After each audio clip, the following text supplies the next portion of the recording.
Good evening, everyone. Thank you so much for joining us at Sharky Waters Wednesday Night Dive. I am your host, Dom, and behind the scenes with me, as always, is Tor, our producer, and keeping us in line and on time is Eric, the Clock Doctor.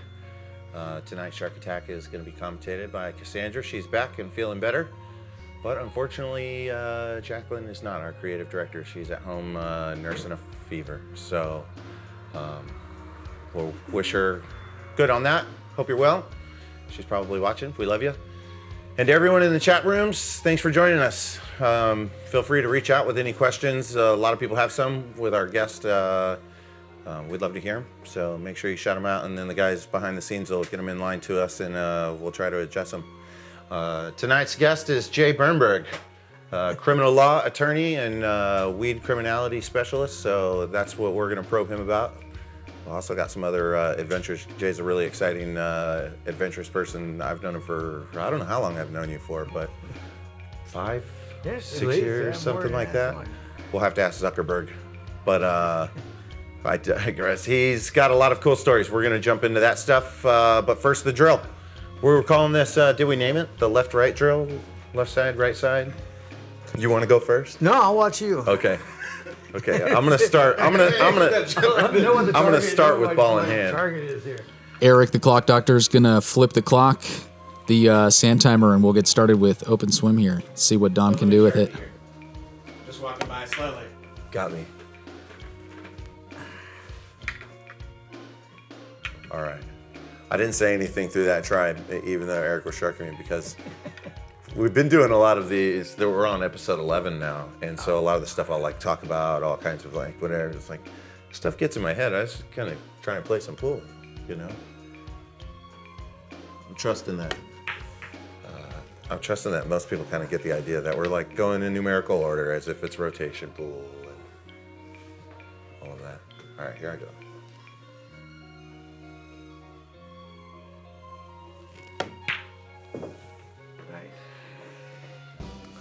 I wanted to be a little bit more out here.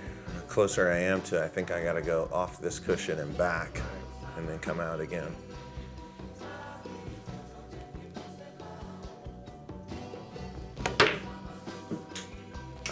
All right, let me try one more time. Yeah. Do you do drills at home? Yeah, I do.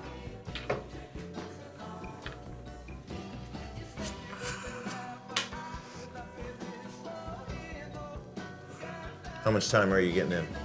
I get generally about an hour a day. That's strong. Yeah. I've backed off a little bit. I was playing 7 days a week. And now I play 5 or 6. Managed to take a day off once in a while. All right, let's see what you got. Where are you playing at now? My house. Okay. Since Malarkey's closed. I live just a few minutes from Malarkey's, and they had a kitchen, so I like to eat there. And I play, I go play with Clara all the time there, and tournaments there. But now that it's closed. Going to the Elks Lodge any? No, I tried to be elk. Wasn't any good at it. Yeah, I have a hard time with anything that makes me swear an allegiance. I had a real big issue with that. Yeah. They got some nice pool tables in there, though. Yes, they do. Like you're dialed in.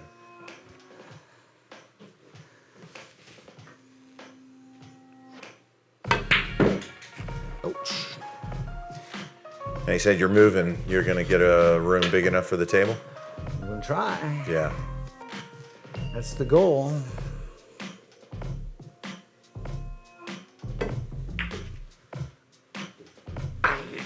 It kept coming up closer and closer, didn't it?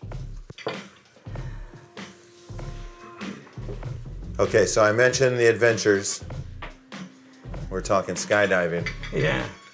That's like your favorite passion? What's it Well, in a lineup to pool? Well, okay. When I was 18 years old, I started skydiving until I was 30. And it wasn't a hobby. It was a way of life. It was who I was. Not what I did, it was who I was. And I got to a point where my life got really out of control, and I had to cut away. And I did, and I walked away. What are we talking? Drugs, sex, Yeah. rock and roll, All of it, yeah. And you know, in skydiving, you want to be open by 2,500 feet, right? And there's a malfunction called a streamer, which is a real fast, high-speed malfunction. Now, if you're 1,000 feet, you're just a few seconds from impact. My life, to compare it to that, was I was under streamer at 1,000 feet, drunker and shit, higher than fuck, and the odds of me living weren't very good. I cut away. I walked away from skydiving, walked away from everything and everybody, and ended up going back to school. And I did a bachelor's degree, master's degree, law degree. Where'd you go? Started at Phoenix College, first 2 years, I was in the honors college. Got a scholarship to ASU and did a bachelor's degree summa cum laude in political science. Awesome. Then with a minor in religious studies. What was your scholarship in? It was academic scholarship. Okay. In the honors college.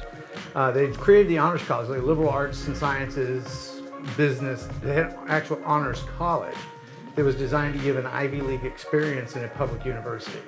And that's what I was in. So to graduate, we had to do a thesis. And I graduated summa cum laude, but I made 1 B my entire undergraduate career. What happened that night? But I graduated from the honors college. Got a full scholarship into to do a master's degree in religious studies, and I did my master's thesis on peyote, which was also the topic. Mm-hmm. They paid me to eat peyote and go to ceremonies for 2 years. Yeah, that sounds like my kind of program. Yeah, and so I graduated with a master's degree. I then caught a scholarship to law school in Seattle University. That's what brought me up here to Tacoma in '94. And so I graduated cum laude. I worked on the state Supreme Court, a judicial externship, real kind of a plum spot. And been practicing law for 21 years since then. Yeah. So, you know, and now my kids are now teenagers, one's in college, and I still get skydiving and really missing it. I said, I gotta go back, man, and do this, kind of come full circle. And so I made, about a month ago, I made my first jump in nearly 30 years. And How was it? it was great. It was great. Yeah, I went out, we left at 13,000 feet, went out, stayed on heading, turned around to another skydiver who was doing a check dive to make sure I was airworthy still. We did a series of altitude checks, practice pulls, flop onto my back, fly over and hook up with him, and do a series of maneuvers. He cleared me, and so next week I was back doing relative work. Check. You're good check, to go. Check, good to go. Yeah. So. And next thing you know, you're back out there naked. Not yet. Okay, but maybe is that in the well, books? we got big wave dives coming up in July. I'm trying to get current for that. We'll be flying aircraft in formation with anywhere from 20 to 30, 40 skydivers leaving to build big formations. Choreographed, yeah. So I'm, Flowers and stars. I used to do a lot of that. Now I'm trying to get current. Where I can Literally do kaleidoscopes in the sky. Yeah, and sequential formations, they move and breathe. Yeah. No, I get it. It's very psychedelic. Yeah, it is. That's awesome. Yeah, it really is. We did a skydive on a total lunar eclipse, and we went up as a full moon. We went up with a full moon, did a night dive, came down, landed, packed up, and ate mushrooms. And timed it so that we would be in the air during the total lunar eclipse, high on mushrooms. Wow. And left the airplane 12,000 feet, and instead of free falling, just came in and pulled. So the parachute was open at 12,000 feet. And Phoenix over here, Tucson over there, all lit up, total lunar eclipse, tripping our fucking brains out, flying under a parachute. Yeah, good memories. Naked sky. Unreal. We did. Awesome. We did a jump into a nudist camp for their anniversary, and 8 of us skydived in. I wore flip-flops, goggles, and my parachute. And that's it. And that was it. Landed in the parking lot. But I was doing a jump into a I gotta condo. ask you. I mean, how's the business? on Cold, that? I mean, little. cold, It's beat up. shrinkage, man. I Yeah. imagine beat up. It's fun. We're jumping into a concert. There's 4 of us in a Cessna. And it was a nice big outdoor show. And the first 2 guys were going around, they're doing a high-low. The first guy was at 3,000 feet.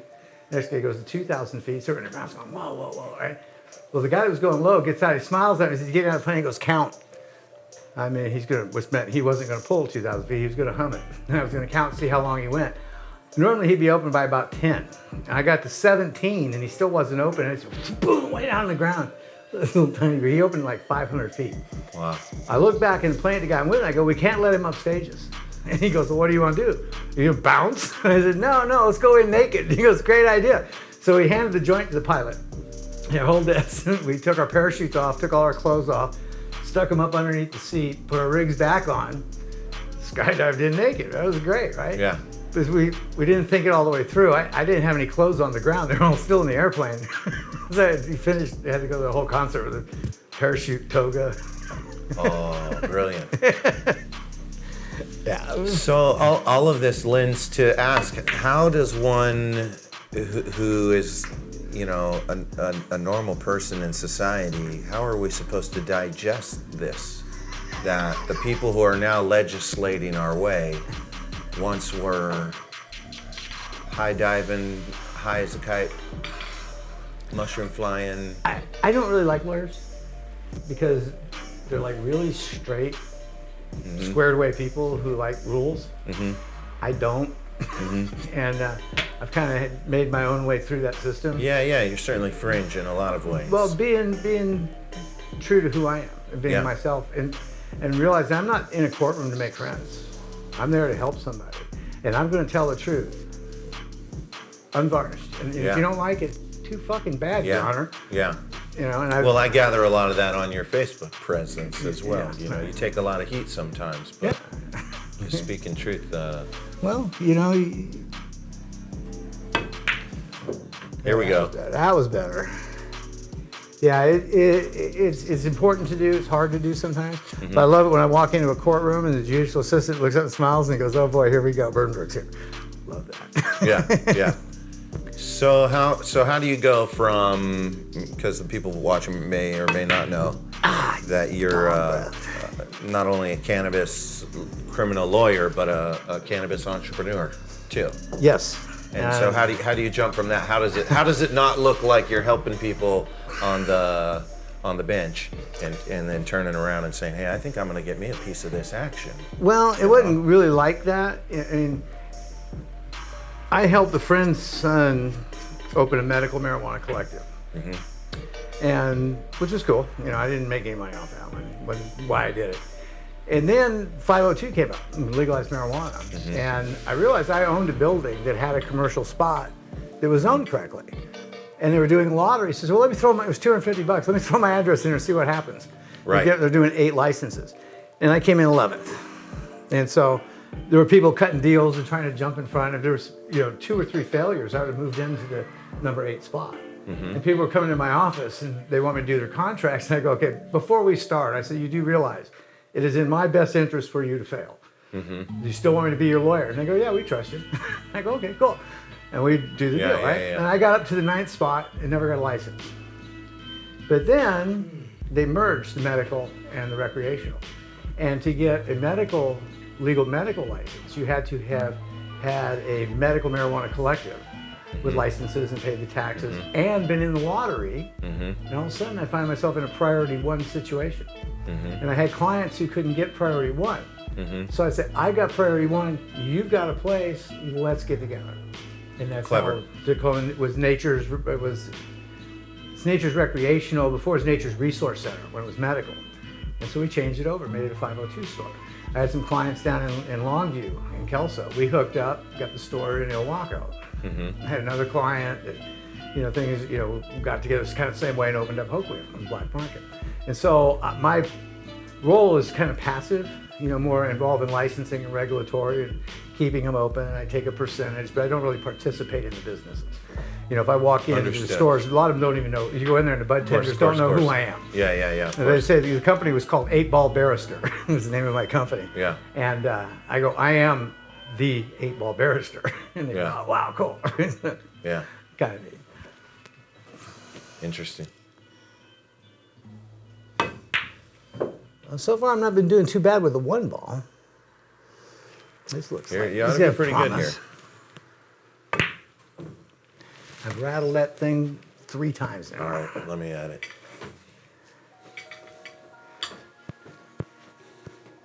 So you got... Sorry. Just real quick, I wanted to give a shout out to Jazzman, this week's finder of the hidden shark down by Jay's foot down there on the wall. Good eyes, man. Oh yeah, Jazzman.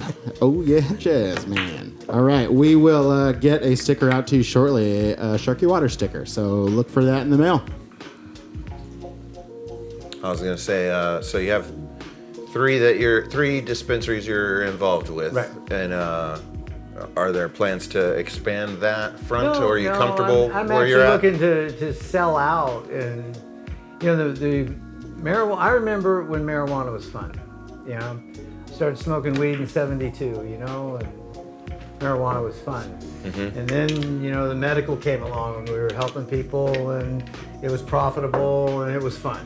Mm-hmm. And then the 502 came up, and it was new, and we were fighting the fight in the municipalities and the rules and the ignorance, and it was fun. Yeah. Now there's so much greed, and these vulture capitalists have showed up, and Picking on all of my friends. yeah, and it's overregulated, it's overtaxed. You have the vulture capitalists and the greed, and it's not fun anymore. And Yeah. So I don't want to do it. Well, where are we- If it makes me smile, I do. If it doesn't make me smile, I get out. Cheers to that. That ought to be a quote on the wall. Where are we at in the fronts of decriminalizing it in a federal level? We got a lot of people watching Boy, from all over the place outside of Washington that are like still envious of where we're at, as fatigued as you may be of the position. Yeah. People dying to get where we're at. Yeah, they are, and it's unfortunate. There is movement federally. I think it's going to be a long way before we actually get enough people pushed over, to at the top, to get federal decriminalization. If we could get descheduling and get banking services and quit putting people in jail, Quit calling it a Schedule 1. It's still Schedule 1 narcotic, which has no recognized medical value. Yeah, my brother used to own a hemp store in Ventura, California called Schedule 1. But basically what he did was he went to Thailand with no luggage, like no clothes and empty luggage, and then just bought a ton of shit and then brought it back and was selling ballsy. it. Was selling it all. Yeah, it is ballsy. But That's why they didn't get a phone call from him. yeah, right. Hey Jay, real quick, can I interject? Tom Heavey here on YouTube was curious. How long do you think until we start seeing marijuana consumption lounges? Boy, question. I think it's going to be a while, and the problem with that is that one of the things that Washington did, one of the rationale for legalizing marijuana was to discourage use. It wasn't supposed to promote cannabis. It was supposed to make it available to people who wanted it, so it would keep it away from kids. And a lot of the money from the taxation is supposed to go to drug education. And it's supposed to be to not encourage cannabis use, but to actually discourage it and control it and handle it sanely. If we start doing lounges, we're doing kind of the opposite of that. Now, Interesting. yeah, Very good point. I mean, that's the rationale that we're dealing with in terms of legal and law. So basically, if we want to accomplish what we want to accomplish, that's probably not the best avenue to try to fight for. Not yet. Yeah. Not yet. It will. People, the barriers are coming down. Remember, they said if you legalize marijuana, we're going to have all these drug problems. There's going to be all these kids and DUIs. Well, none of that has happened. All the crime that was supposed to come with a marijuana store never happened. And Watch the this. people who were afraid and had all of this fear mongering, it hasn't happened. And a lot of those people have switched over. The city of Buckley didn't really want marijuana, but now they're paying for their entire police department off of their cut for the marijuana taxes. See, that's amazing. Yeah. I love Say that. that again. The city of Buckley, Louder for the back rows, really. they're paying for their police department. It supplements their budget to the extent where they can actually pay for public safety from marijuana. Yeah, it can be a very good thing if you use it in the right ways. Yeah, marijuana is a good thing. Marijuana shouldn't be legal. It should be mandatory. Fascinating. All right. I like it. I like the way you said that. I'm on board. I stole that from Bill Hicks, but it works. Rest in peace to Bill Hicks. Funny man. Yeah, great guy.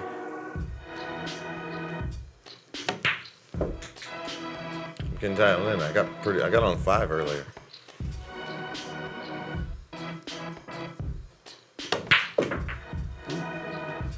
Next up. What about mushrooms? Legalities behind that. I'm ready to get on that Oregon front. is going that way. Oregon, Yeah, they are. Oregon They're is looking putting it real on the soon. ballot. I've got some friends that are working on that right now. one of the things that we've been really looking at, that I've actually gotten involved in, is microdosing. Yeah, me too. Yeah, we got to talk. Yeah. We're doing Me too. capsules. How please. comfortable are It's you fascinating here? stuff, Yeah. and yes, 3/10 I've been of wanting a to learn. gram Yeah. in a capsule, microdose, one every 3 days, and using it to treat depression and anxiety and these kinds of things, right? PTSD Absolutely too, maybe Pardon? was it also helpful for PTSD, or am I thinking? help. Yeah, Yeah. any kind of anxiety disorder is turning out to be very good for that. See if I can get back in line here. Use the bridge. We call it being bamboozled around here. You'll see it's a bamboo bridge. Oh, cool. I have an extension. Yeah, bring in your own equipment. We've talked about how valuable that is. Really messes with people when they have to use this thing. They're like, what the hell? Should. I don't think I've ever used the bridge in a drill yet. This is pretty new. Have you ever used a bridge before? I thought your left arm was a Touche. bridge. Yeah, they Supposed to hold it Yeah, still. they put that on the ground, huh? If you get back in line after that, I'm gonna be shocked. I tried to do this double You bank switched. earlier. These were odds and those were evens. You switched it around. That's all right. I'm being flexible with myself right now. You got to do that in real pool, you know. You got to do. make adjustments and Plan pivot. B. And besides psilocybin, LSD is another good one for microdosing. Right. The problem with that is, at least for me, is I could never find micro. I've only found dose, which isn't all bad. But. Yeah, I'm not necessarily a big fan of the LSD experience in relative comparison to mushrooms, so I've never really bothered with the microdose side of that. Back when I was a teenager, early 20s, I was very big in LSD. And had friends that had labs, and so I had been through thousands of hits. Yeah. I didn't realize you could get high through your skin. I was like running around with this bag full of window pane, and I was high for a week, and I couldn't figure out why. I thought I just wasn't going to come down anymore. Yeah. I was handling it with my hands. I learned that you could get high through handling LSD one time. I got in trouble in middle school, and the police came to search my locker. And in my locker, the day before, I had gone to the doctor's office, and literally like the kid pediatrician office where you can get a sticker for like doing good. They had a really cool psychedelic looking guitar, and it was like puffy, like a little puffy sticker. And so I grabbed it, and I was gonna draw it or mimic its kind of style and art or whatever. It was in my backpack. But the police were going through the backpack, and they had found it, and they were holding it, and they were like, well, what do you think about that? And one of the cops said to the other one, well, just squeeze it, hold on to it for a while, and we'll see how you feel. and they both giggled about it, and I was like 7th, 8th grade, like, whoa, trip out, would that really happen? Kind of understanding that's how. Well, an accidental LSD high is not any fun. And it'll put you off. It's put, Well, I it's put mean, a lot of Albert people off to Hoffman it. would disagree. That's how it was discovered, with a delightful bicycle ride of an accidental. It's true. A ride home. I've known after a people little that have been spill on taken the by lap. surprise and they've been put off to it. Yeah, and I think under general circumstances, not being aware of any ingestion of that stuff is going to be highly detrimental to your. Fear sets in. Yeah. And that's not fun. Yeah. The people who do it knowingly and going into it, the coat hanger gets stuck in your mouth, Yeah. and the smiles and the grins and everything. The world's just beautiful. Yeah, yeah. You never forget it changes your life. I can comfortably say online, without a legal license and degree, that it's perfectly safe advice to say, do not dose your friends with LSD or any other psychedelics. Yeah. It's got to be knowing and voluntary, Yeah. All right, let's rattle them up and All shoot. right. Your shot. Oh, do that. Well, yeah, play it fast and loose. He sets himself up for a one-night combo. Yeah. Jay, I'm curious, personal question here. Sure. When you interface with like some of the younger people in our audience or just some other younger people that you know in your life, how do you balance that conversation about cannabis and marijuana and other drug use? What's kind of your advice to like the younger people about consumption and safe experimentation? I'm curious what your opinion is there for our underagers. Tor, always keeping us in balance here with online. Things that are derived from nature, mushrooms, cannabis, you really can't get in a lot of trouble with that. Be careful that it's not interfering with your school, your work, your relationships. But there's other things out there. Opioids. I'm one of those people. If I take opioids, I'm king of the world. I can do fucking anything. And the problem is you can't quit. And if you do quit, you get really sick. And you can get to the point where you have to take so much of it, you get sick. But if you don't take it, you get sick. And you can't live with it, and you can't live without it. Man, it's dead. People are dying from it, Was the story of my grandmother, actually. You're hitting very close to home with me on that one. Yeah, it's home to a lot of people, It's been a problem for a lot of people. So alcohol is Now you're talking the drug of my people. right. I mean, I've had problems with that. Opioids, cocaine. I mean, if it's worth doing, it's worth overdoing. I'm one of those people, and so I have to be really, really careful. But I found that things like cannabis and mushrooms and those kinds of things, those are helpful, beneficial. You really have a hard time getting in trouble with those. You can, but it's much more harder to do. Oops, I lost our sound. But mostly it's about having fun. Yeah, I really appreciate your balance there. A lot of the young people in my life are my high school students, and I frequent music festivals throughout my career, so you can understand like the amount of drug use and abuse that I interface with professionally or unprofessionally, as more is the case. And that's pretty much my same message to a lot of my kids is like, we shouldn't deny that it's out there, and we shouldn't be uneducated about what those things are, but we should be like really, really careful about any use in your own personal life. I remember being a teenager. Go slow. And they come into the health class, they tell us, man, you smoke marijuana, you're going to live under a bridge, you need it in your arm. Man, we smoked marijuana, the music was good, the sex was good, and we had a great time, right? And those people Well, are and look lying at you to now. us, And so the drug education never worked. You're going to be honest, and be honest about things. Then you're going to have a conversation, right? Right. How did you feel, this is maybe dating all of us a little bit here, but how did you feel about the DARE program 10, 15 years That was ago? flat out fucking funny. Just say no. Okay, now what? It was a lie, yeah. They had a great logo, though. Yeah, it did. Yeah, someone did great marketing in that one. I almost wore my Dare shirt. No, that was bad all the way around, I think. Shout out to Officer County, my Dare instructor. He actually was a pretty nice guy, seemingly. He caught wind that me and Chris Morphus from Morphus Art Collective, my good friend, who now travels the country performing live art on stage with all kinds of notable performers.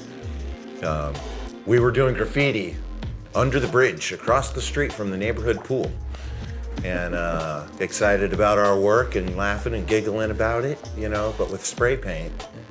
It had gotten wind to Officer County by some neighborhood passersby on the way to the pool that Dominic and Christopher Morphus were down there huffing paint.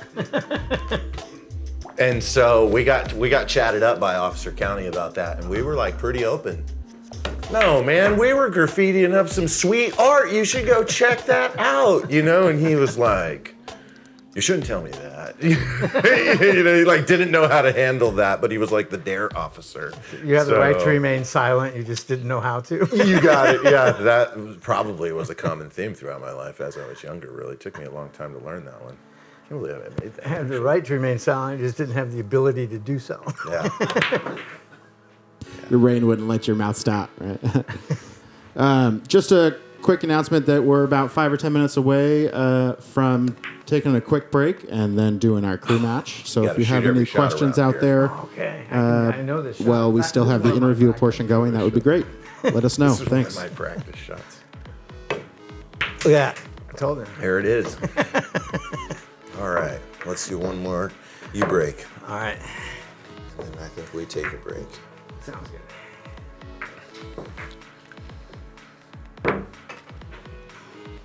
said you play with Claire. She was on episode 2. Was she? Yeah. Oh, it's Clara. I played so Obviously, many a hours real of treat. pool with Clara. Yeah. Every time, I figure something out. Mm-hmm. And I always go, Clara, how come you didn't tell me that? Yeah. And she just look at me like I've been telling you that for 5 years. And then when it stops working, I go, how come you told me to do that? Yeah.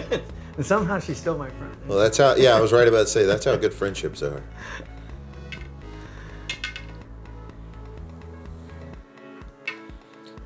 So you sell out of the businesses and then dive more.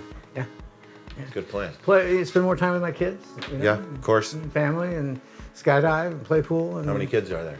I've got 3. The oldest all my kids are adopted.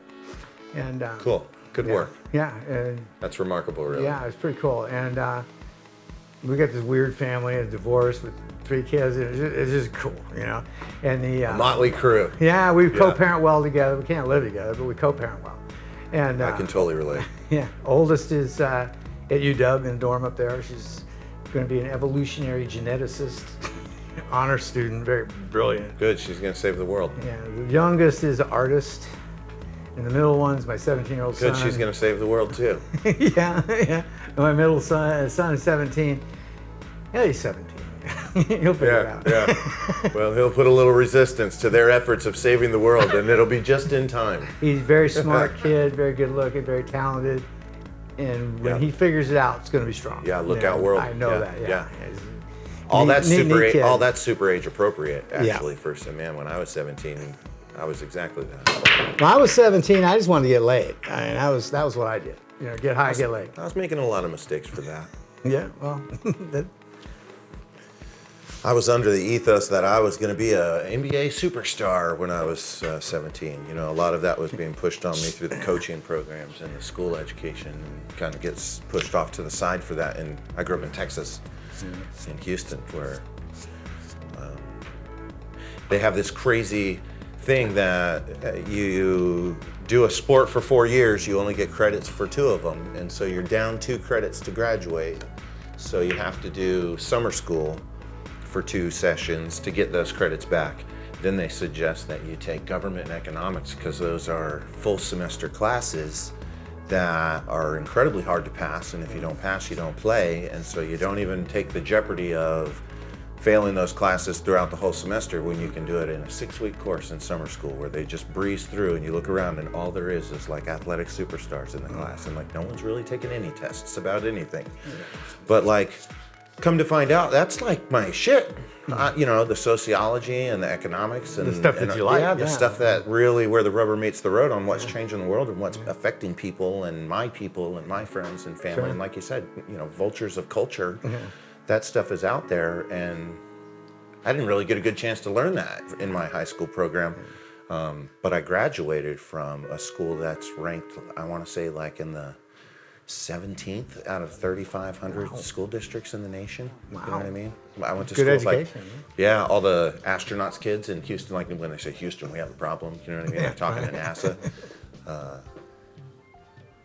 But even at that level of clean, education in public forum, it's very misconstrued through the we got arenas to fill every Friday night, Sunday night lights, Right. football Sunday. Is that yours? I thought it was Yeah. Cassandra's, but oh no, that's mine. must have the same one.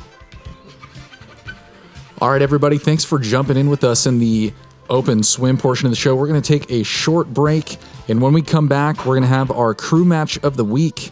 Eric is our current crew member that's still up on the hill, and thankfully Cassandra is back here and in good shape.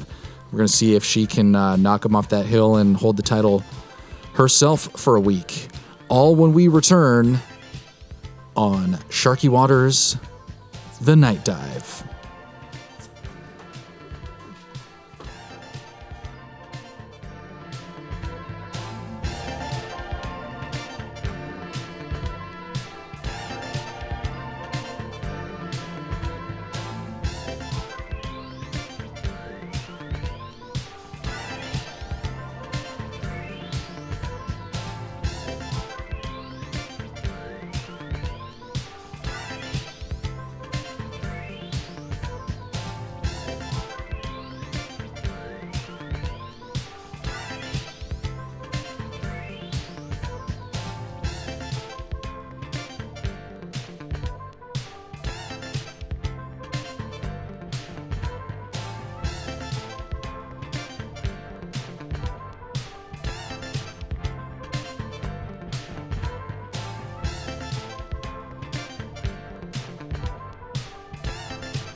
And we're back. This is the crew match of the week. As we said before, Eric is trying to hold down the title. Back in action here is Cassandra, Cassie as we call her, and we're going to see if she can knock Eric off the hill. So they're going to flip our special coin momentarily. I believe Cassie will call it in the air, and Eric will flip.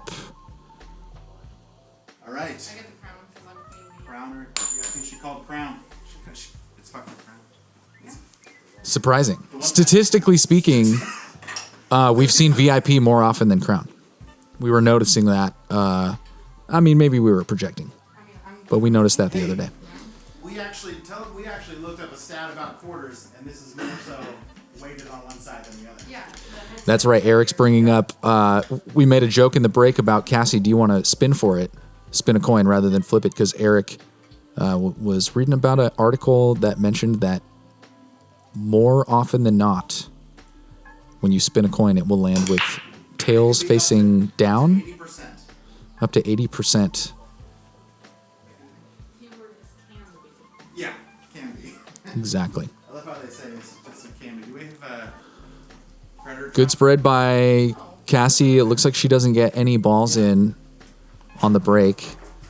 So we're going to hand it over to Eric.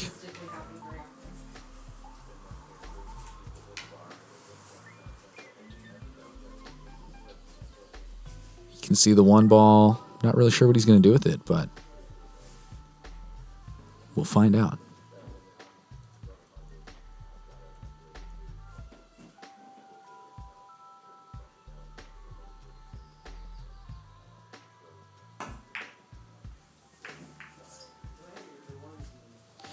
Nice. Uses a big cluster of balls in the center at the top of the table there to play a nice big safety.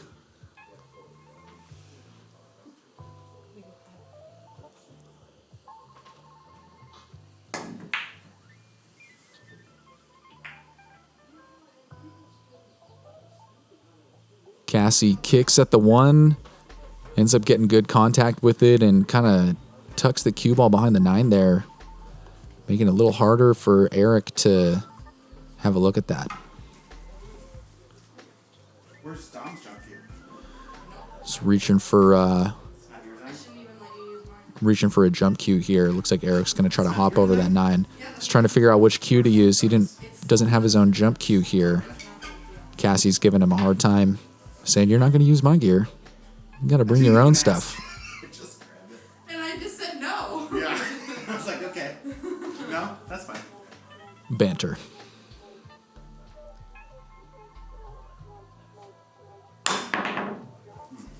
Jumps it and just rattles off of that fin in the side pocket there. Leaves a nice open shot of the 1 for Cassie, but it's a tough cut if she's going to try to get it in that corner. She's going to have to slice it real thin.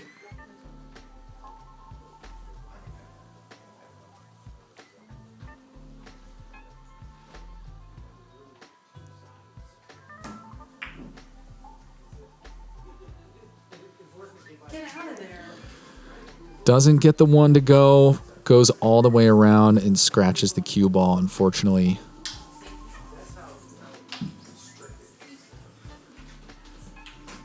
She corrects me. She was going for a safety.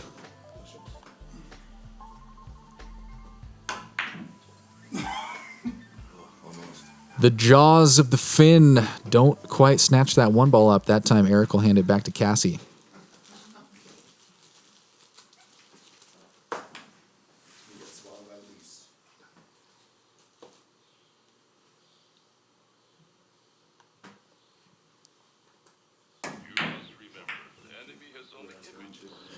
Good kick. She just deflects the 1 off of the 2. Doesn't quite get it in that side pocket, but leaves herself real safe.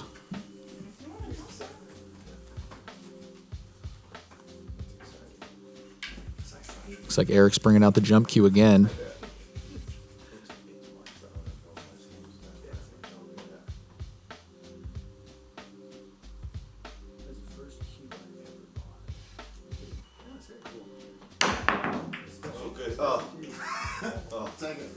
I'm still learning jumps. Clean hit on the 1, but he scratches the cue ball, unfortunately. Bunch of left on it.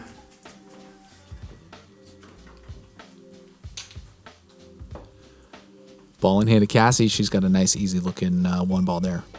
Am I turned on? Welcoming Dom to the commentary booth. How you doing, Dom? I'm doing good. Hey, sorry to be late, guys. I was back on the patio enjoying wrapping up questions with Jay. That guy's got a lot to talk about, so I was excited to get a little more time with him. Do you mind if you speak up? I can't really hear you, Dom. You focus on playing, Eric. I was listening to your commentary over there too. I was wondering what story you were hearing. Will you stop doing this, please? Just trying to be conscious of the noise in the arena here. Trying to be respectful of the game and the players. I know what it's like out there, you know. As we're undoubtedly sharking Eric at this very moment. You ever lose a game and then you go to put the balls in the triangle and then you notice they're all wet? Why are they all wet? Because your palms are sweaty, you know what I mean? And frustrated about losing a match, that kind of thing. You get rattled.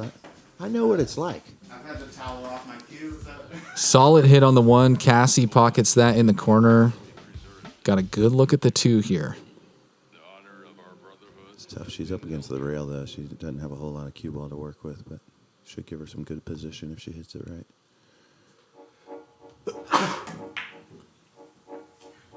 Oh. My dad used to call those shots poisonous because you shoot them and they feel good, and then you realize Let's agree on it. Let's play some full. after. Run all the way down to the 8. You got it. To the 8?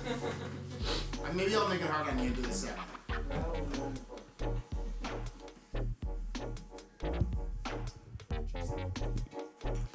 Getting a little bit of lessons on how to hold the microphone from Tor. Ooh, you're sounding good now. Yeah. Actually, I can hear myself now. I see how you guys use these headphones. It's very techy. Eric sinks the 2 in the corner. Now he's got to look at the 3 in the side pocket. I'm sorry. He's got to look at the 3 in the corner now. See what he's going to do to get to the 4 there. A little soft follow off the cushion. He looks disappointed about the position, but if he gets through that dish, yeah, it's pretty good. If he sits through that two rails. Left him with good leave on the 4. Eric and I have been training. My hunch is that he's disappointed at the difficulty that he had to get good leave on the 5 after that. Would be my hunch. Seen Eric in training and running drills with me, been real consistent on 4+ ball runs when he's conscious about that leave and getting the results that he wants. Just think he didn't quite get what he wanted there on the 5. Yeah, he's going to have to compromise a tough shot here and navigate it through it. Navigate which way several balls move. Looks like the 5, the 6, the 8, maybe even the 9. They're all going to get moving here. Hard to predict where all of that stuff's going to end up sometimes.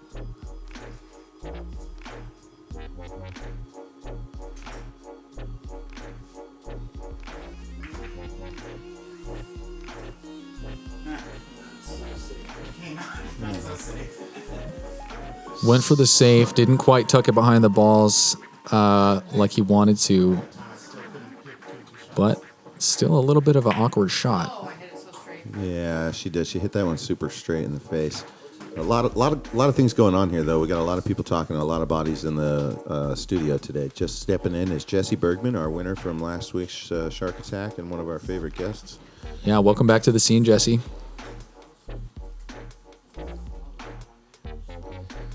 I see Brian just now noted that I left my jump cue at his shop. I was stressing about that earlier. And, Yeah, thanks for that. I had to use hers. That's why. I know, and that thing is the number one jump cue on the market, I'm told. It's terrible. It's amazing. Okay. Some difference of opinion here about the equipment. Yeah, I think Brian's got one of those too, and he jumps pretty well with it, but it's just not the cue that I'm going to use in the jump shot, really. Really well with it too. I'm not saying I don't jump well with it. I'm saying I jump better with the other one. Well, if the expression goes that a good carpenter doesn't blame bad tools, surely it goes the other way, right? A bad carpenter can't claim good tools, or does it not work in the reverse? Man, I've made some awesome stuff with horrible situations. You're telling me. You should see my first recording studio when I was first making albums. Oh, good try on that kick shot. She hit the 2 rails instead of 1. Just not enough of it.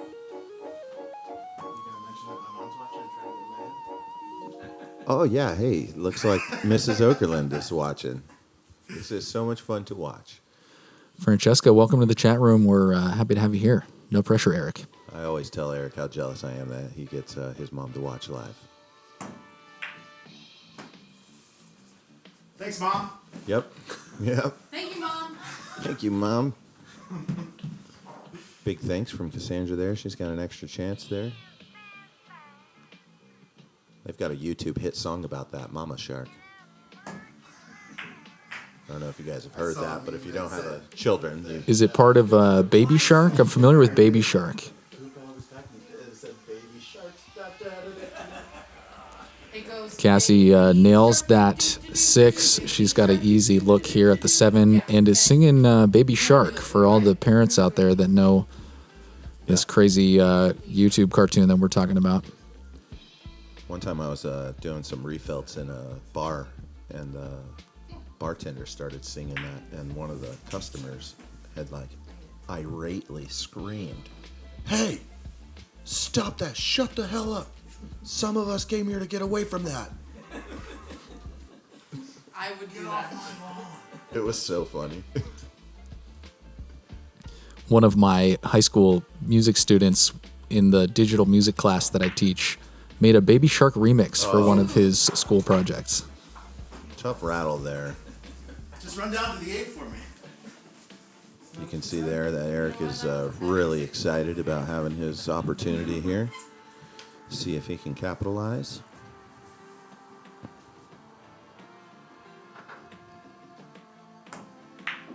Off the cushion first. That was very sneaky indeed. Eric the Clock Doctor.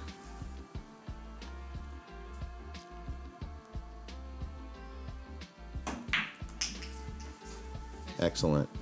Now, Shaking hands like true sportsmen and sportswomen. That's our crew match. Eric is currently our record holder crew match winner. I think this is his 3rd win in a row, if I'm not mistaken. Or maybe he's tied with Cassie for 3 wins. In any case, it's going to take some serious sharking to throw Eric in the deep end. We'll have to wait until next week to see how that goes with our next crew match. We're going to take another very, very short break here, and when we return to Sharky Waters, we'll be back with our Shark Attack. Dom, our host, versus our guest, Jay Bernberg, in a 9-ball race to 7. We'll tell you more about that when we return on Sharky Waters, The Night Dive.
Pretty sure.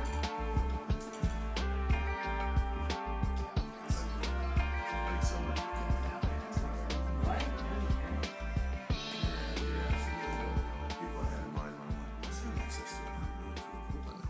All right, guys. Cassandra is back on the mic. Just to let you know, open swim is over and we are into the shark attack. The rules are it's a 9-ball race to 7. You lag for the break. You hit the lowest ball first in consecutive order. You have to hit a cushion after contact. The 3-foul rule is into effect. Winner breaks and luck counts. Cassie, for those who don't know, can you explain that 3-foul rule a little bit more for us? That's a new addition here on the show. This episode, I believe. Is that right? Absolutely. So the 3-foul rule is if you can get your opponent to foul 3 times in a row, you get that rack. It has to be in a row, and you have to let your opponent know that they fouled twice. Jay just broke, and it looks like he made the 6 ball, and he has a great shot on the 1.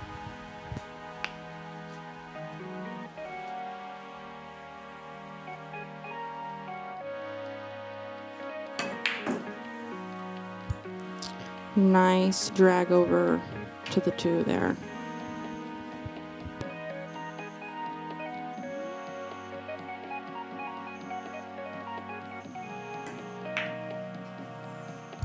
Oh, he barely misses that 2 ball. Trying to play some follow to get down to the 3.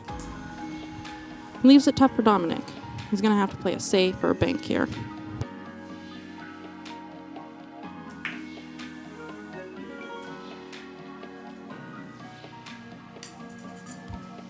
He ended up leaving it open on the 2 ball for Dominic.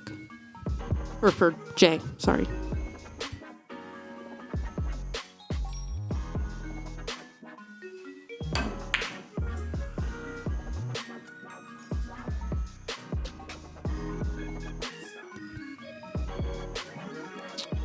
Jay misses the 2 ball. The 2 ball comes back down for good shape for Dominic.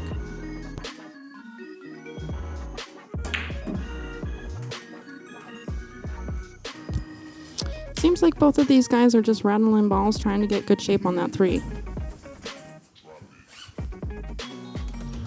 We see that pretty commonly in this first match. A little warm-up, getting used to those pro-sized pockets. But I don't think we'll see him rattle in too many more balls here. They warm up pretty quickly. Jay makes a really nice bank on that 2 ball. Unfortunately, that cue ball snuck out just a little bit, and it looks a little hidden by that 9 ball.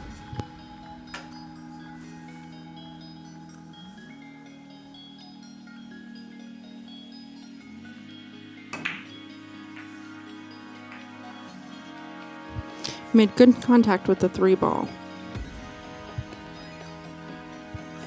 Left it open for Dominic to run out.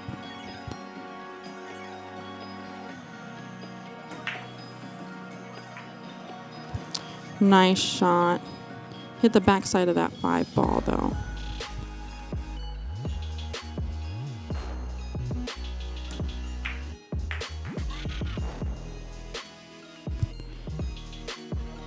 Cue ball ran away a little bit at that angle.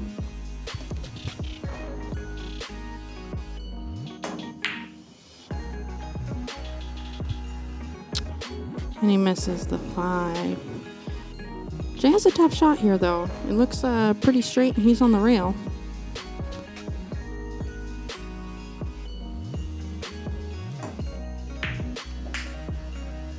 Nice recovery.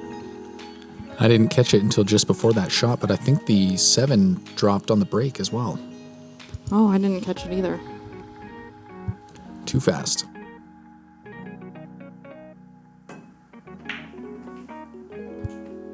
Jay comes around 2 rails for a good look at that 9.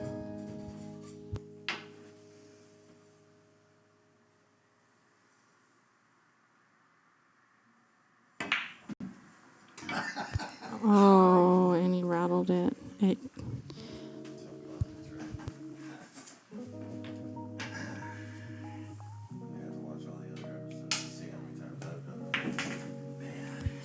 Dominic pots the first 9 ball of the night. So it is 1-0 Dominic. We overheard Dom saying to Jay, you should watch some previous episodes and know that you're not the only person that's rattled that 9-ball. These pro-size pockets can throw people for a loop the first time they play on the table.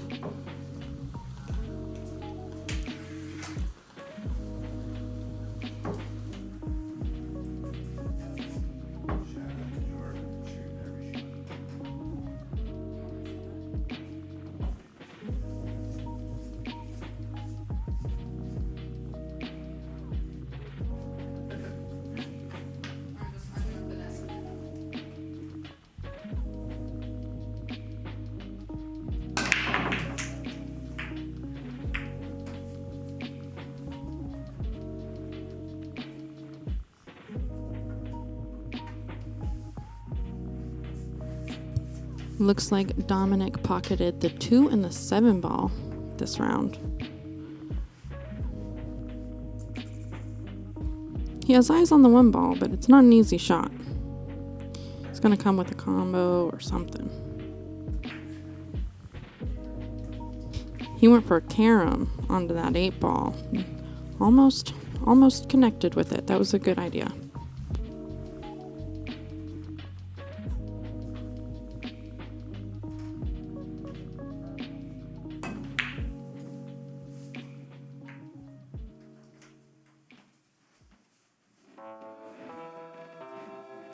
Jay leaves the cue ball and the 1 ball on opposite ends of the table.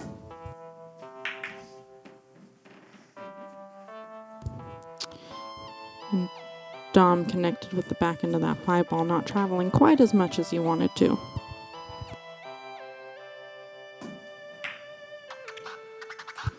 Ooh, nice attempt on that 3 ball. That was a tough back cut. And he left it tough for Jay.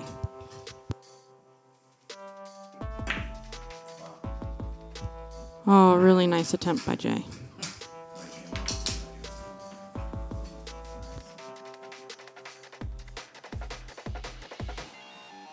That 3 ball's not easy though. It's right next to that pocket. Makes it hard to play with.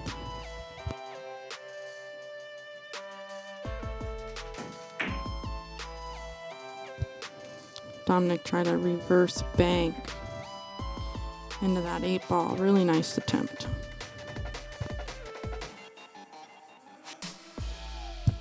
Looks like he left it tough for Jay too. Put the 5 in the middle.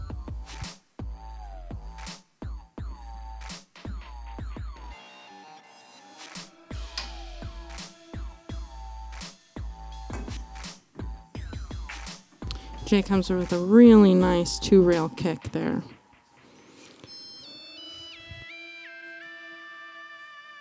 That was really creative. Absolutely, and having those 2-rail kicks are so nice to have in your bag of tricks. They can get you out of a lot of trouble. Dominic made a nice combo on that 8 ball.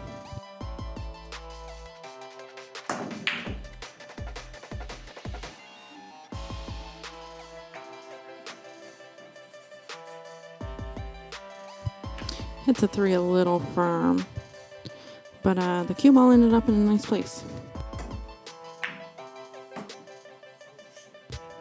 Jay played a safety, a little hard. 3 ball squeaked out on him.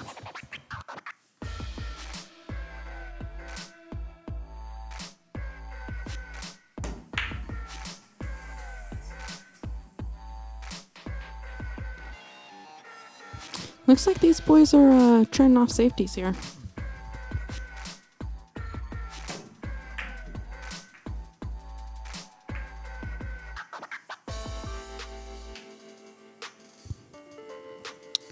Looks like Dominic got the window here.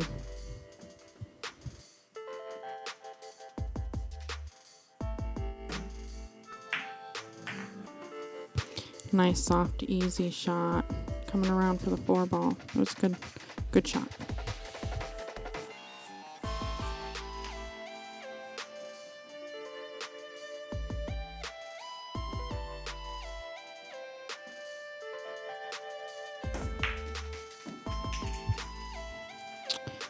Nice bottom stroke there. A little bit harder, and he might have collided with it and sent it towards the pocket. He's got a tough cut here now. He's awfully close to his work, as one might say.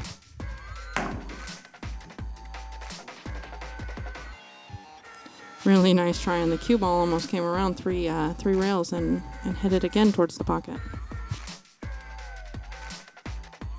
Jay's got a jock up over this 9 ball for this shot. It's definitely in his repertoire, though.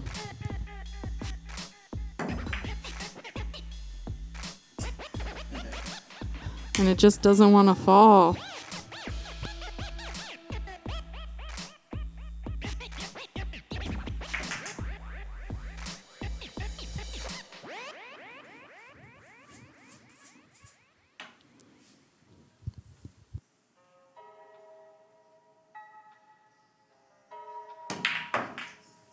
Dominic had nice shape from the 5 ball to the 6. He hit that 6 ball into the 9 ball good. Came back out with a 7.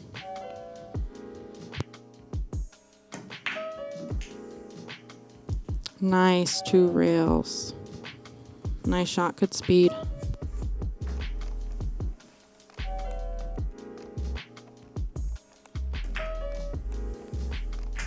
And the second 9 ball is pocketed. It is 2-0 Dominic. Coming clean, a little confusion here in the commentary booth about that 7 ball. Sometimes, depending on the lighting, it can be difficult to see it. Real similar color to that table. It looks like it didn't fall in the break after all. My mistake. We'll stay on top of that next time. I'm also used to the 7 ball being red, so that's also my mistake. Yeah, we're playing with the TV color balls Yep, here. Cyclops balls, they're called. Do you know why they're called that?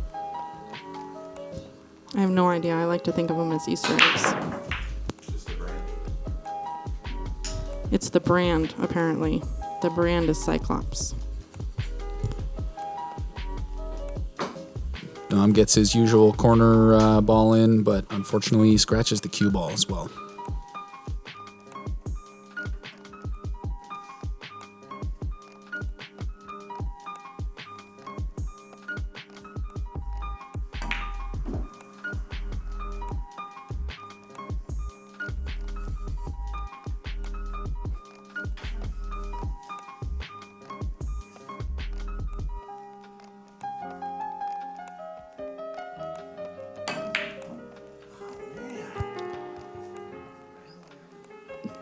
Jay made good use of a ball in hand with that 1 ball, but unfortunately he seemed to overhit the 2 ball. It came back out of the pocket.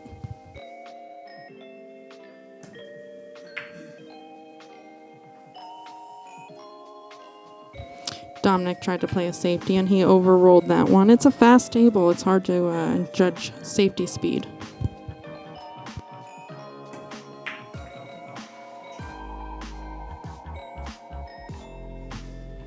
Nice attempt by Jay there.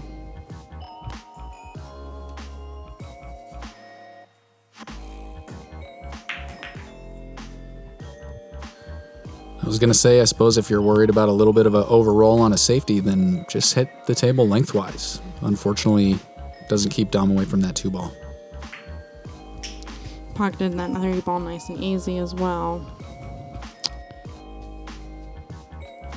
Looks like he might collide with that 9 ball when he hits this 4.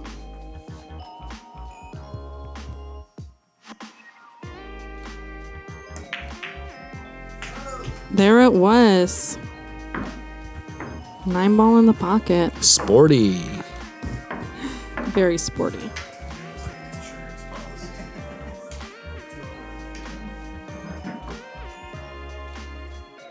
So the score is now a 3-0. Dominic is still up. You know, I said this last week as well, and I feel like the current score is not really much of an indicator of the speed, a difference in speed. I feel like both of these guys are playing really strong right now. We're seeing a lot of great shots.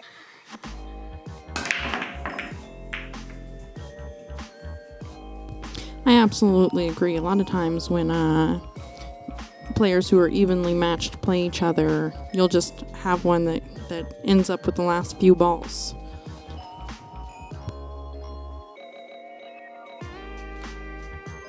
Looks like Dominic made the one ball on the break there.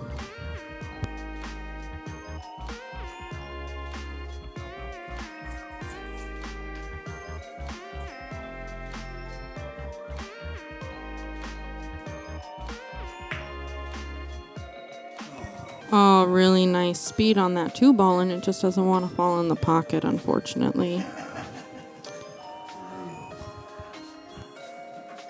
I think Jay will make good use of that here.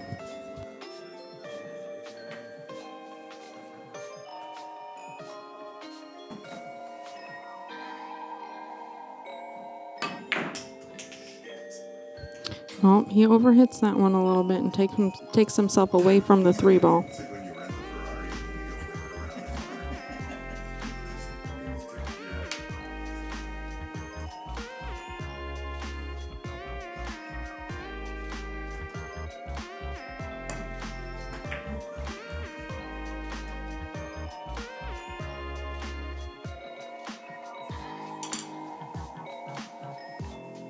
you go Jay gives up ball in hand here to Dominic. Looks like he's gonna use a little bit of an angle to get up table for the 4 ball. Nice speed.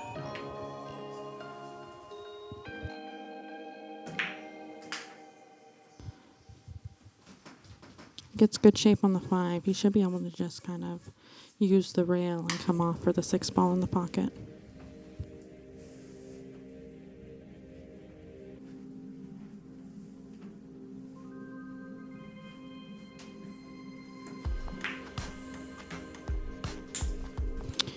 Just like that. It looks like the 7 ball might be in the way though, like he didn't drift up far enough.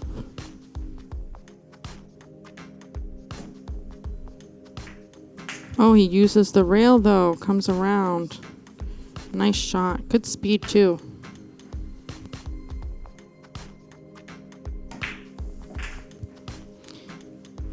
Nice draw back there. Natural angle will bring him back around for the 9 ball.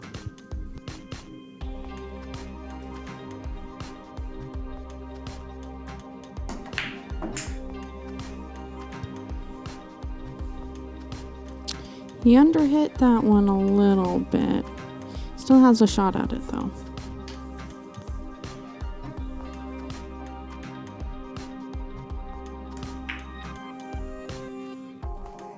Oh, he barely misses. Leaves it open for Jay to get on the board here.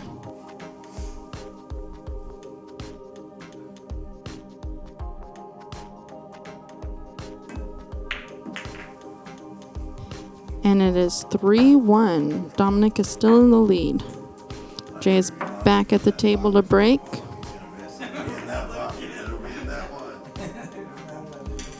I've seen Dom talk about the safety that he was attempting there. It looks like he maybe was a little too thin, not enough force transferred from the cue ball into that 9 ball. But the idea is that you hit the 9 ball, and instead of having a straight shot at it long ways along the table, you end up with a straight shot at it the short ways across the table, which kind of leaves you more or less the same difficulty shot, just passing it off to your opponent.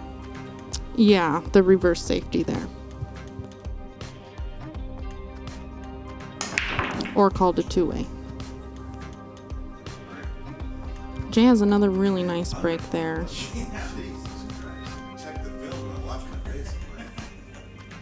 Looks like he pockets the 6 ball. The only thing that's tied up right now is that 7 and 8. That's going to be difficult. He has a chance to break it out right now, actually, with a little bit of left-hand English off of that 1 ball. Cuts it real thin.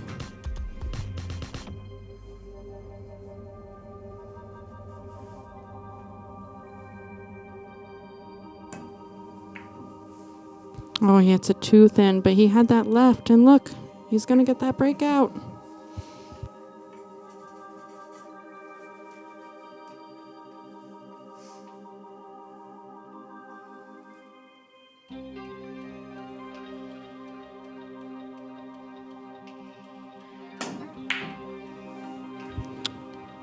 Oh, Dom almost pockets that one ball in the opposite corner.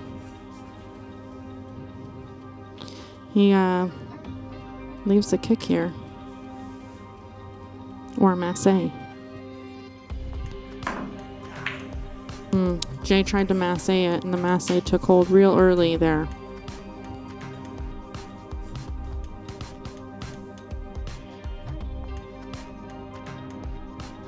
Dominic's deciding what to do with his ball in hand.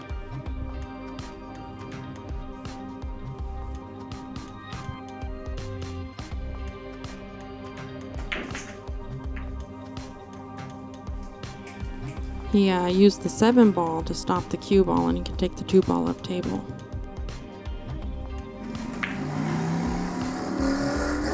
Some nice draw, brings him back for the 3 ball.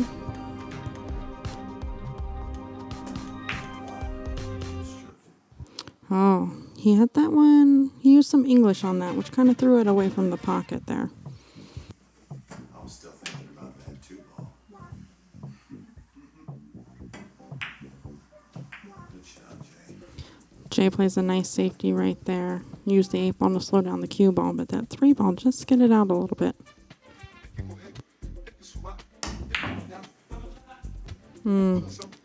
Dominic with a nice bank attempt. He does leave that cue ball behind the 5, though. The 7 is also in the way.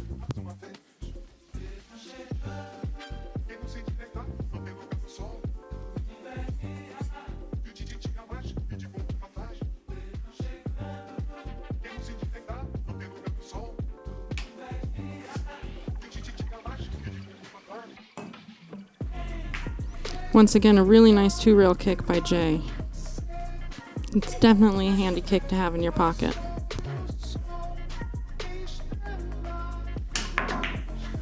Oh, Dominic miscues a little bit on that 3 ball. Ends up missing.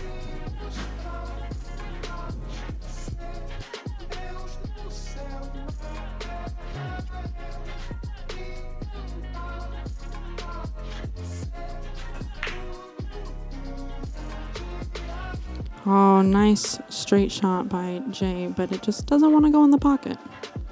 These balls like those fins.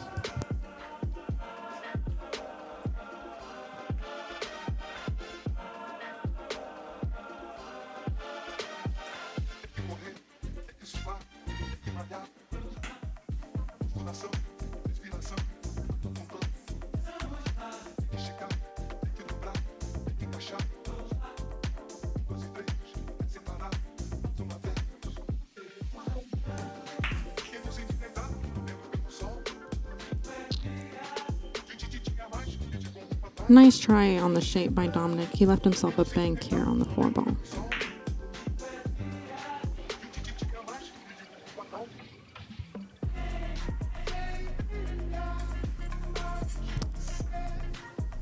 Brings Jay back up to the table here.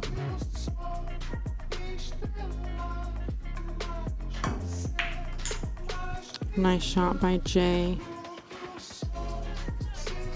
Not bad speed either to put the 5 ball on the side.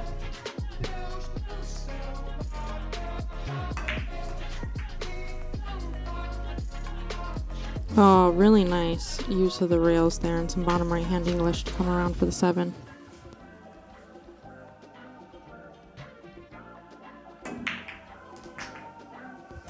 Nice clip on the 8 ball. He's going to be able to follow that cue ball down to the 9.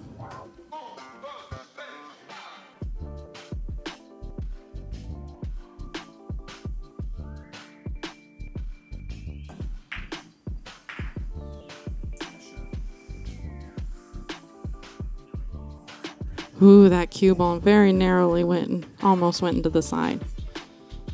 Still got a good shot on the 9 ball here.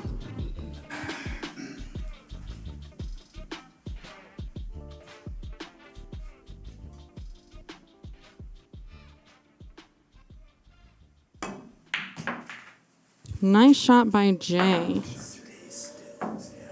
Really nice shot there. It can be tough shooting out of the pockets like that. That's what I'm talking about when I'm saying that the score doesn't necessarily reflect how evenly matched these guys are. Jay doesn't flinch a single time, comes back strong, finishes out the 9 ball, even with the cue ball lodged in that pocket there. That was not an easy shot, but he made it look easy that time. Definitely some nerves of steel there. So the score is now 3-2. Dominic is still up. Jay is back at the table to break.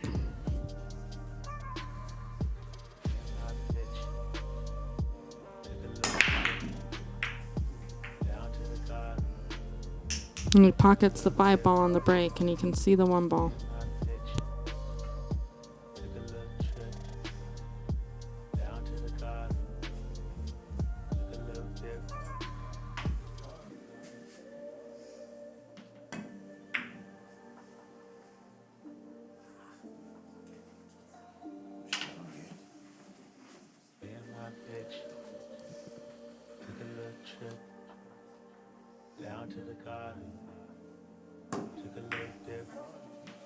Dominic makes a really nice thin cut on that 1 ball.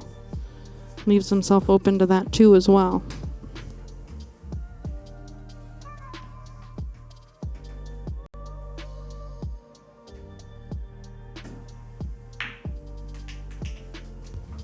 Nice follow there for the 3 ball. Not a super easy cut though. Dominic doesn't look too happy with himself.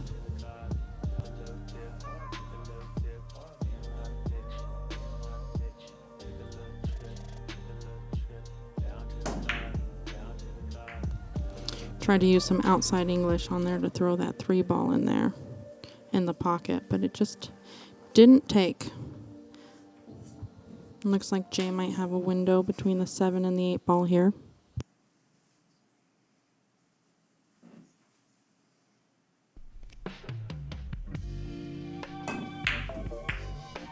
Oh, really nice attempt to get through those balls. It was a nice shot. Unfortunately, he missed, and Dominic is back at the table here.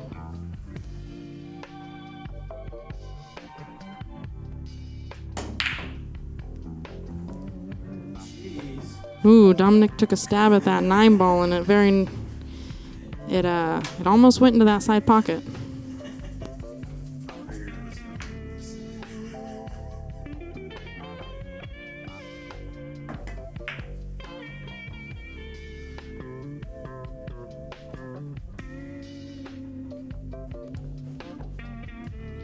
Nice safety attempt on Jay's part.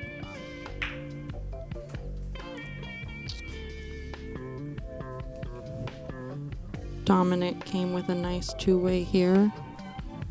2-way bank if the 3 ball goes. Then might have been left open a shot. As it stands right now, Jay's kicking at this 3. Oh, he could see it.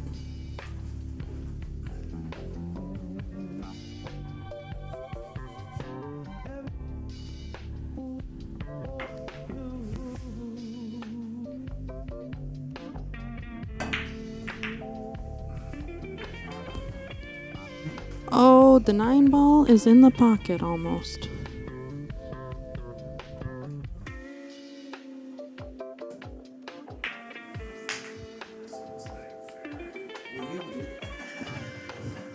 And it is a 6-9 combo here.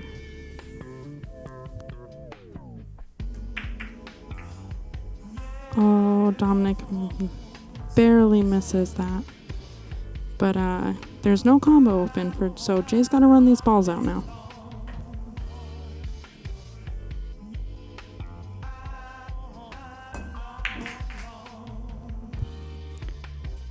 Nice shot. Putting the 7 ball on the side now. Follow it up for the 8 ball.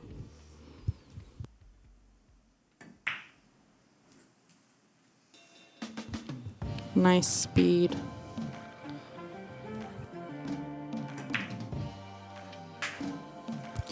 Nice shot by Jay in the corner pocket. Now he's got the 9 in the opposite corner.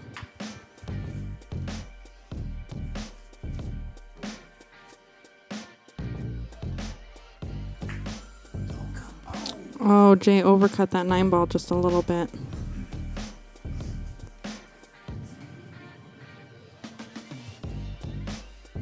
Not an easy cut, though. It's pretty tight.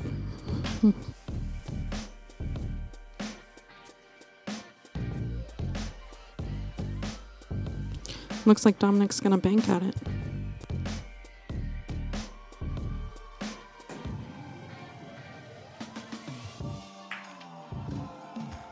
Really nice shot. That almost went in. Oh, so close. And it's all tied up again here. 3-3.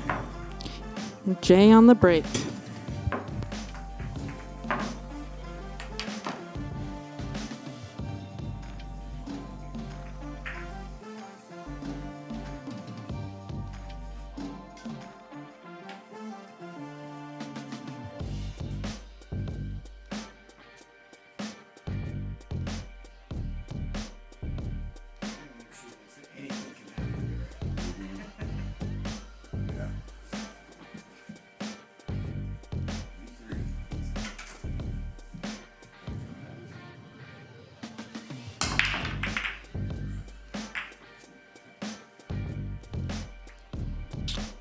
Oh, that 3 ball almost went into the pocket there.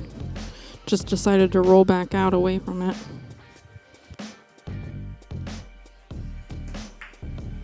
Really nice cut into the side pocket. Ooh, and he caught the fin there.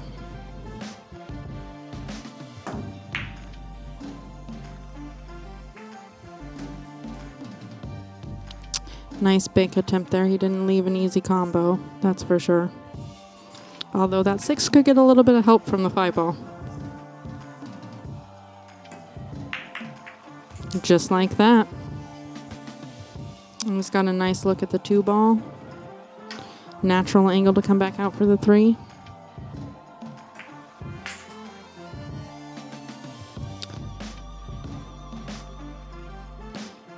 Hit that one a little bit harder than he needed to and hooked himself on the 4.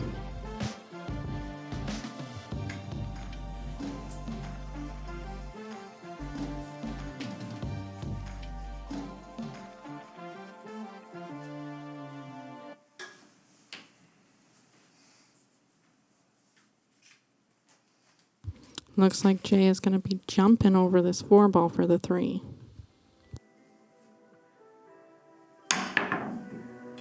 Oh, he barely missed the 3 ball. Oh, it might come back around and hit it.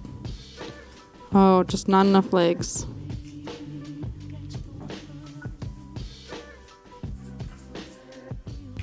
Dominic is going to have ball in hand here.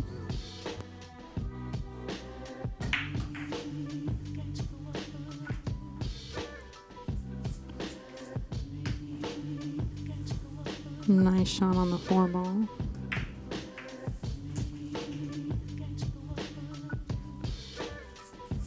And he nudged that 9 ball real close to that 5.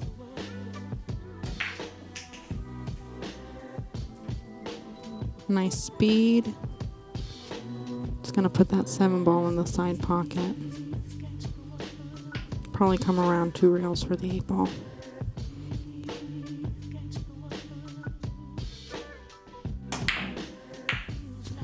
Oh, he hit it a little bit firm, trying to do just that. Oh, it came back around and fell in the same side pocket. Hey, sometimes they say better lucky than good. And luck counts here at Sharky Waters.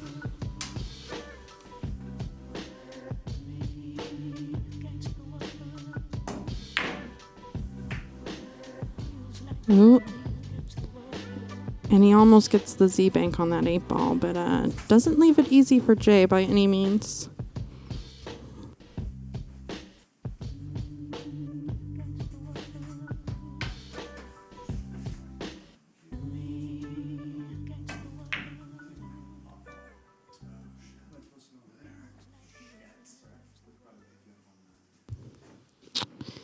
Jay ends up leaving that 8 ball open for Dominic.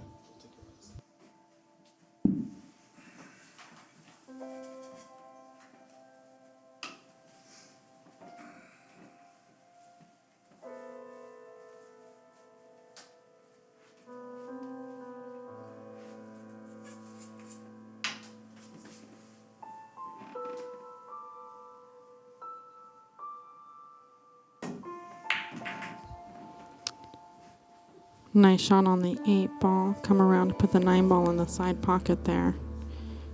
Good speed.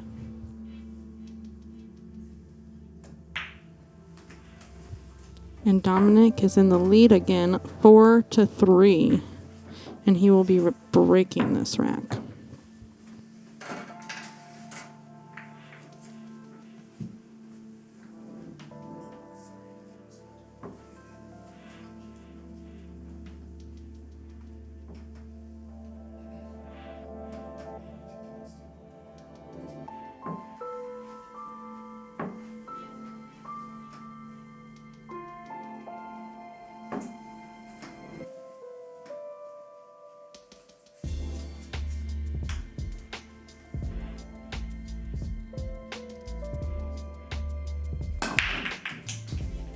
Dominic comes with a super solid break. He makes the 4 ball in that corner pocket. However, the 8 has decided to sit in between the cue ball and the 1.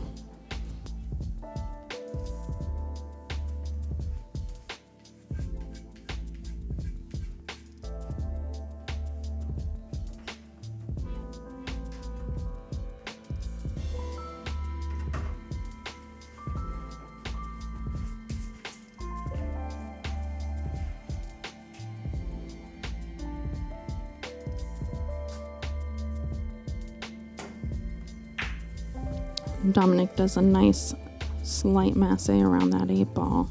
Makes good contact with the 1, but it sits in front of the side pocket there for Jay.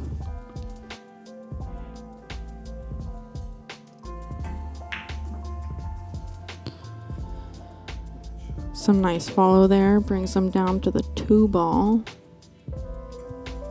It's hard to tell if the corner of that 3 ball is in the way. It looks like he's got a good shot at it. Oh, nice shot. 6 ball slowed down the cue ball.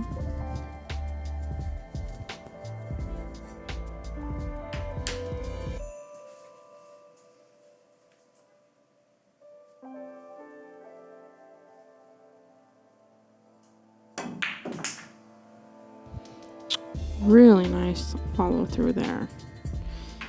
Little hard.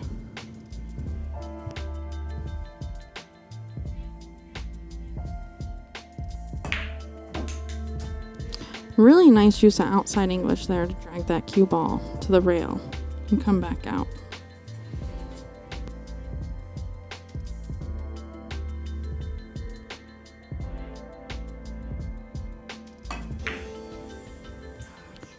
Oh, looks like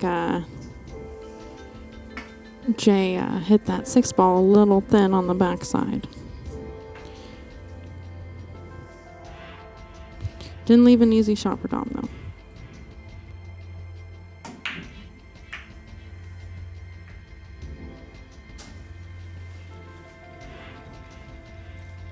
And Jay is going to be back at the table after Dom's bank attempt.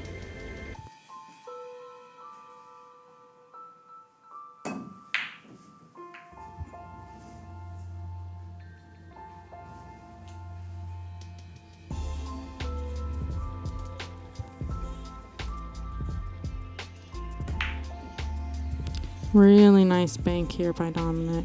I think he was trying to play the safety, though. He ended up snookering himself.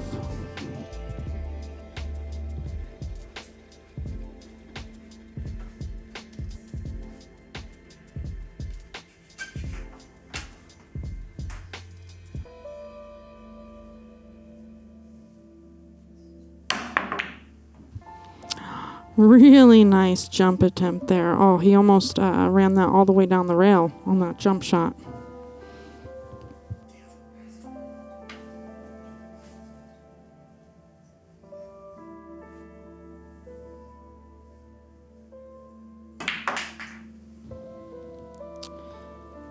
Some bottom left English brings Jay back around to the 8 ball. Little too much, though.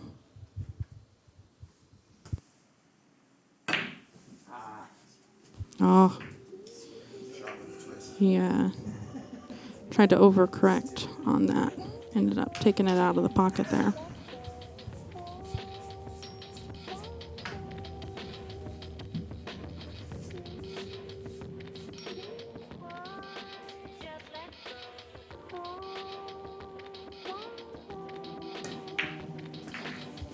Dominic uses some inside English there to bring it to the right side of the table for the 9-ball.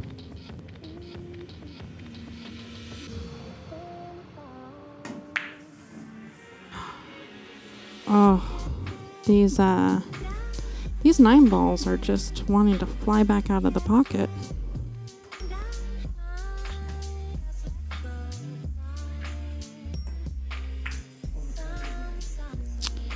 Jay overcut that 9-ball again, but left the cue ball in the pocket. Not an easy shot for Dom here.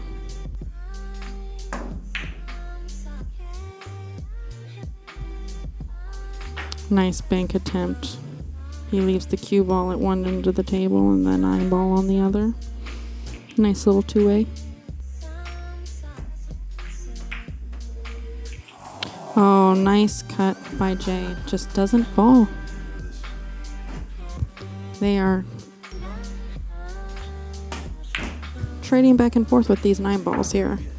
Okay, Dominic is up now. 5-3. Dominic to break again.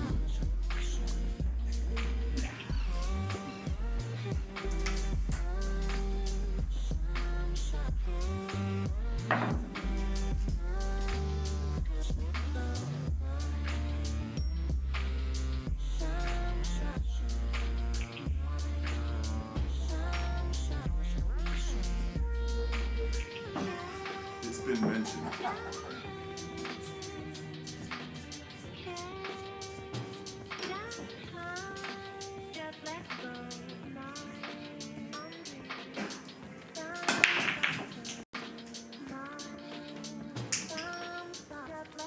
Dominic scratches on the break. That does not happen very often here.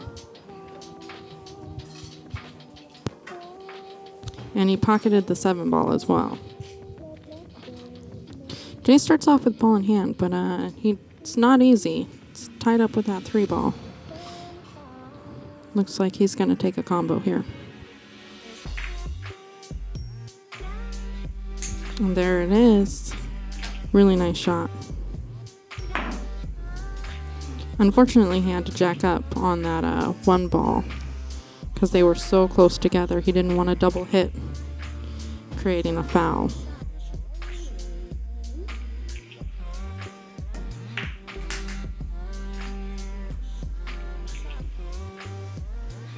Nice shot by Dominic. I know he wanted to come out a little bit more, but he knows what to do.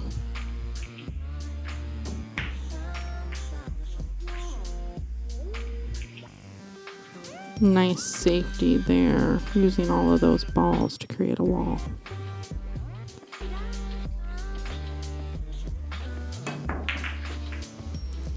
Jay is a very strong kicker. I don't think he's given up a ball in hand tonight by kicking.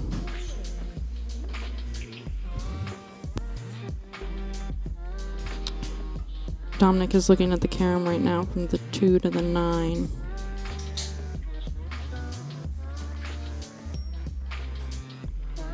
There's a chance.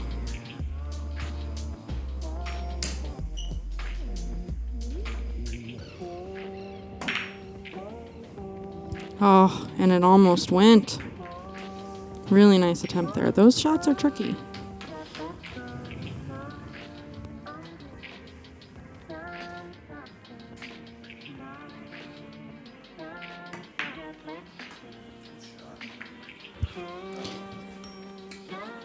Jay plays a safety there.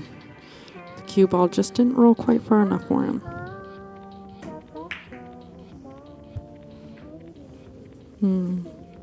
Dominic reverses it.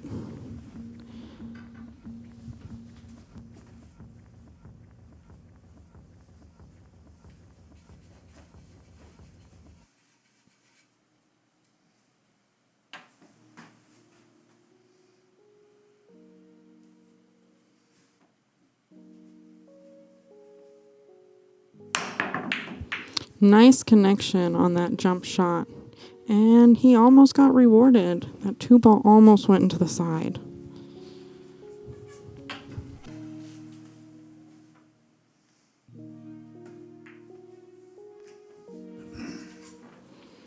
Nice and easy does it on that 2-ball.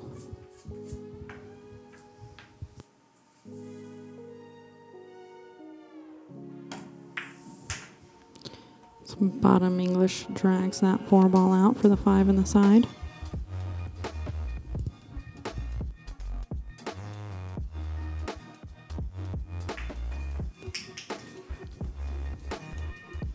Nice and easy again on that 5-ball. Leaves him a good shot on the 6, and good breakout attempt here too if he does it right with some bottom left-hand English. Drags that cue ball into the 9-8 from the 6-ball.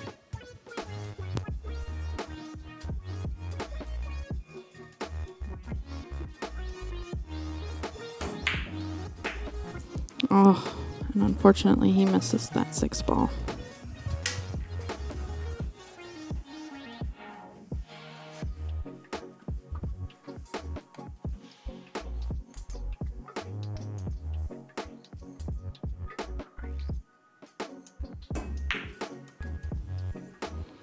Jay overcuts that, trying to get the breakout there.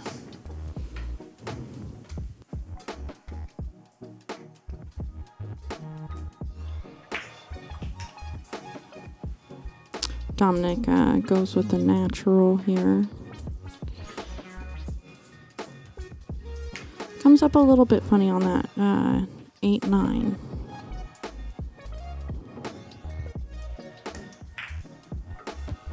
Oh, and he attempted the combo. That was a nice try.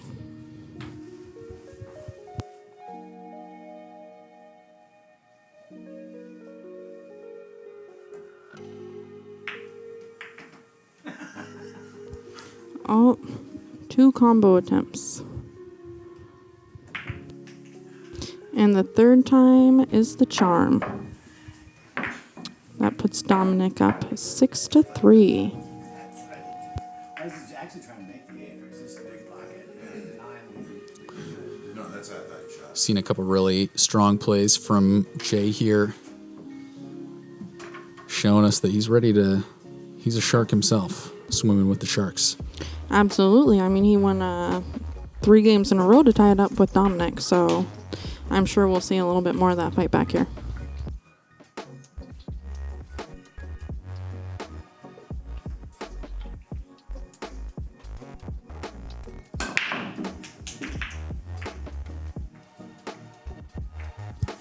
Dominic made his notorious corner ball, but unfortunately that 4-ball sat between him and the 1. Looks like he made the 5-ball on the break this time.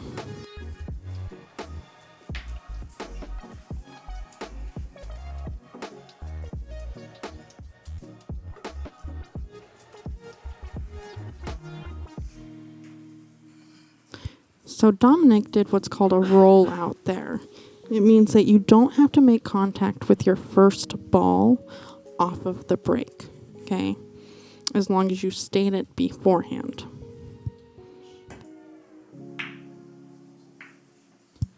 Okay.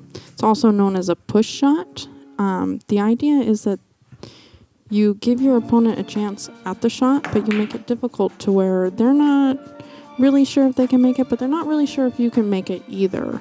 So they don't want to give it back to you.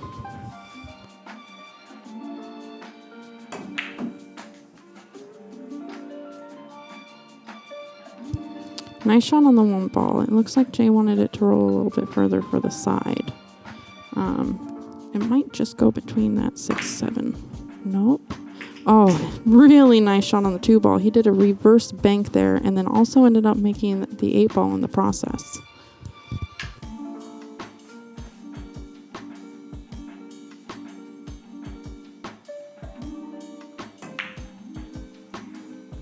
Tried to slide that 3-ball all the way down, but he's not going to leave it easy here for Dom. Oh, he got a little bit of a nudge, but they're awfully close together. We'll see what Dominic comes up with.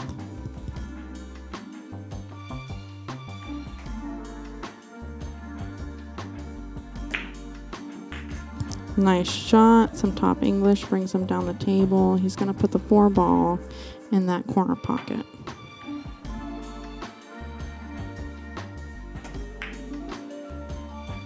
Really nice stroke. Really nice stroke there.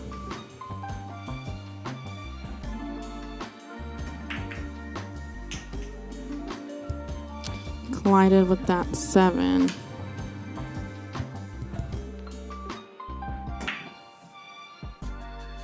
Ooh, Dominic had a nice reverse bank attempt there as well. He left it nice for Jay on the side though. A little bit of follow will put him down by that 9 ball.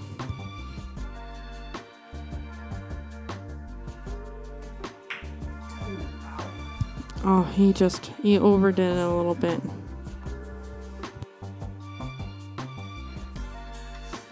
Not easy for Dominic though. He's gonna have to try and take it all the way down.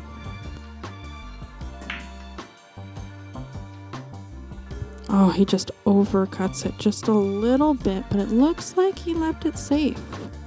Yep, that 9 ball is in the way. Jay's gonna have to kick at it, or it looks like he's gonna get his jump cue again. These guys have been doing some good jumps tonight. It's always exciting to see.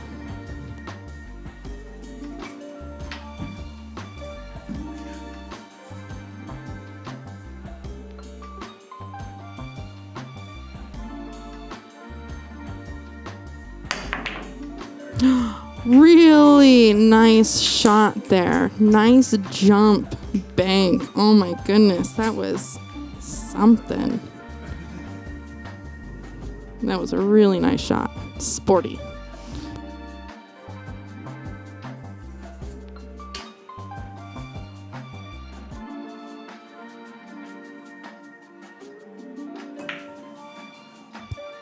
Oh, he tries to take the 9 all the way up table, and he just overcuts it just a little bit, but it's not an easy back cut for Dominic, that's for sure. He can also try to pocket it in the opposite corner, or the bank.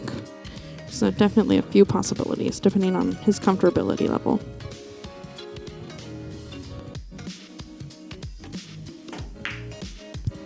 That would be my shot, though, and it is over, folks. 7-3 Dominic. Really nice run tonight. Really nice shot making too. Awesome stuff. Strong play from both of the guys tonight. Dom came up the winner, as Cassie said. So we're going to go ahead and move on to the break pot here, sponsored by Golden West Games. So Jay's got his $10 in the pot to enter. If he is able to break and run out all of the balls with legal shots here, playing 9 ball, then he will win 90% of the pot. The pot's current total is $146. Luck counts just like all our races to 9 here. No magic rack. Normally Dom racks them up, but it looks like Eric is going to do it today while Dom gets his microphone fixed up. And good luck to you, Jay. Let's see what you can do. I'm excited. Jay can definitely bring a high level of play.